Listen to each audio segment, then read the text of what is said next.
আজকে আবার রফা মা ইলেকট্রনিক্সে চলে আসলাম লাভলু ভাইয়ের কাছে। বিএমইটি কাঠ বানানোর জন্য, প্রবাসী কল্যাণ কাঠ বানানোর জন্য আসছে সবাই কিন্তু। আর প্রবাসী কল্যাণ কাঠ বানানো, লাভলু ভাই এক মিনিট এদিকে তাকান। প্রবাসী কল্যাণ কাঠ বানানোর জন্য কি কি আগরবাতি মোমবাতি লাগবে বলে দিন। প্রবাসী কল্যাণ কাঠ বানাইতে এই যে এখানে যেহেতু আছে একানোটা সিভিআর কফি, আচ্ছা আর কানোটা ফাস্টফুড কফি। আচ্ছা দুইটা গেল। এই কফি ন কফি আচ্ছা আচ্ছা ফাস্টফুড কফি কিন্তু ক্লিয়ার হইতে হইব, মানে ফ্রেশ হইতে হইব, লেখাগুলো বোঝা যাইতে হইব। একজন আনছে এটা ক্লিয়ার হয় না, আনছে ক্লিয়ার নাই, এরা আবার ফাটাইতেছি, এখন আইবো আবার বানাইতে। দ্বিতীয়বার আপনারা এই ভুলটা কে করে তারপর হলো হলো আঙ্গো এই রেসিডেন্সি পেপার, মানে বিশাল পেপার, বিশাল কপিটা সিপিএ ডিটেইলস। আর এই তিনওয়ান লইয়া দুইয়ান ছবি লই, এই যে এই সাইজের দুইয়ান ছবি লই আর কাছে যদি আইয়া নাই ব্যবস্থা করে দিমু।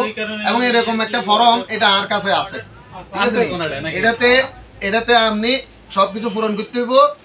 আপনার সব ডিটেইলস দেওয়ার পরে নমিনি দেওয়া লাগবে। নমিনি যদি আপনি গার্লফ্রেন্ডেরও দিতে চান তাও দিতে পারবেন, আর যদি বউয়ের দিতে চান তাও দিতে পারবেন, আপনার মারও দিতে চাইলেও তাও দিতে পারবেন। সরি, গার্লফ্রেন্ডেরও দেওয়া যাবে না, ভুল করছি, গার্লফ্রেন্ডেরও দেওয়া যাবে না। নমিনি আপনার ফ্যামিলি কাউরে দিতে পারবেন, নাহলে আর দিতে পারবেন, সমস্যা নাই। আপনারা তো লাগে বলতে না, অনেকে বউরে বিশ্বাস করে না, কালকে বউরে দেয় নো দুজনে কয় হাসছেলের দেয়। আচ্ছা, আর এখন বুঝতে পারছেন আপনারা পাসপোর্টের ফটোকপি লাগবে, সিপের ফটোকপি, ভিসার ডিটেইলস, তারপর পাসপোর্ট সাইজ 2 কপি ছবি, আর চলে আসবেন রফা মা ইলেকট্রনিক্স লাভলু ভাইয়ের এখানে।